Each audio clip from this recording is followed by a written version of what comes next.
Sip on mezcal, I like tequila, damn this shit tasty. Yeah, you know I made about $1 million off a pink beanie. I feel like my life is a movie, damn this too easy. Can't catch me, I'm jumping the borders, hit the embassy. It's bag or die. You were saying something about Indians in the NFT market, right? So, like you said before, there are not much of Indians in the space as of right now. But I mean, compared to other countries, the percentage of the population in India is a bit higher. Okay, 1% of Indians is like more than what 20% of other countries like. Yep. Okay, so I guess we are there in the market. What do you think about us? I mean, Indians, like not in the NFT space, like in general. Like, where do you think we are headed? I've been hearing a lot of shit talk about India and all this. Yeah. So that's a really good question, Ravi, because I've been posting about this on social media all the time, that India is going to grow as a superpower, right? And then the very first question I get is, hey Akhil, there are a lot of unemployed youth in the country. The government needs to solve this problem first. The startups in the country and the companies in the country should address this problem first, rather than just speculating stuff. So what I would say to them is that let's compare the same scenario with China, for example. Okay, China has around 90 million people who are aged 20 to 24 year old. They are like proper working age group that they have. 20 to 24, whereas Indians are like 115 million or something like that when it comes to 20 to 24 year old people who are ready to work. So you can see the difference. There is a vast difference.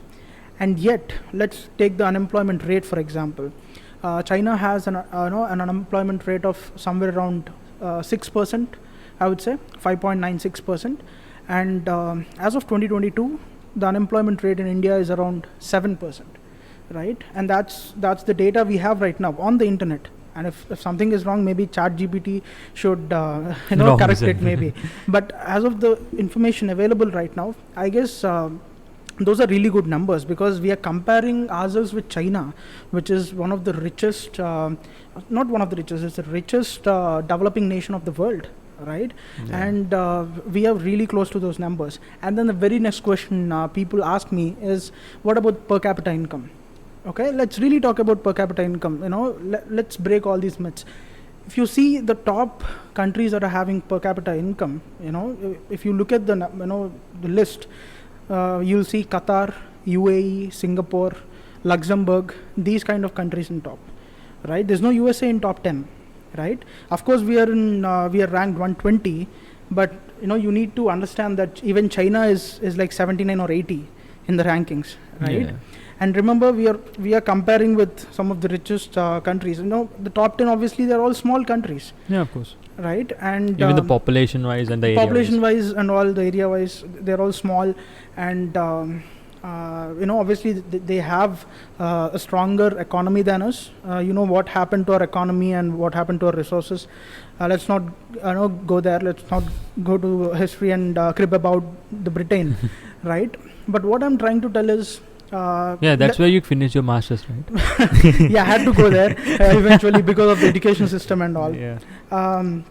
But I came back because I definitely know that I have to. This is what's happening. Like a lot of people are going out to abroad to study and all that, and they're staying there. What do you think that is? Like, we have a lot of opportunities here as well. See, I personally think it's always good to go and explore other countries, explore opportunities, and then come back and work here. And then come back, gain the skill. Come back and work for companies here, pay taxes here. Do your bit to the country rather than cribbing about it. But I respect people who have gone there and who are doing businesses. Who are working there, because obviously they're all going for better opportunities at the end of the day, right? But what I mean to say is, stop cribbing about India. If you go there, it's all good. It's all for better opportunities. But if you start cribbing about people India, going there and saying India was a shit country, I used to live there. But if you look at stats, we're almost matching with China in all ways. I've just told you some numbers.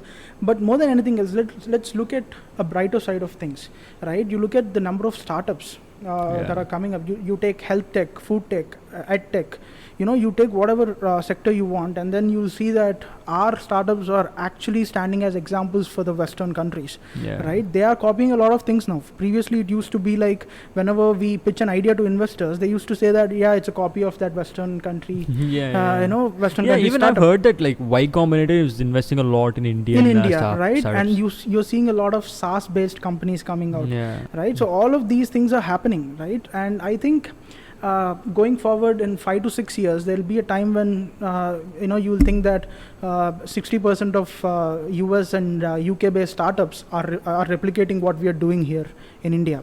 So I think we are heading there. I just want to say one thing, it's just a fun fact, and a recent report revealed that. A recent report revealed that the Britain has looted around $45 trillion, between 1765 and 1938, I believe. So it's almost 173 years that Britain people have taken at that particular point of time to loot the money, not to earn money from India, but loot money from India. So it's 173 years. You can't expect the change to happen in like 100 or 150 years now, because we are rebuilding from scratch.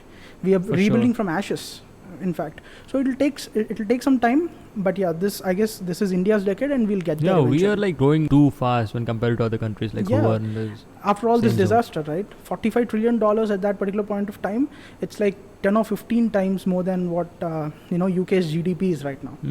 So I guess we are heading. So if you go to UK and look at all these museums and all that, we're gonna see a lot of Indian stuff there.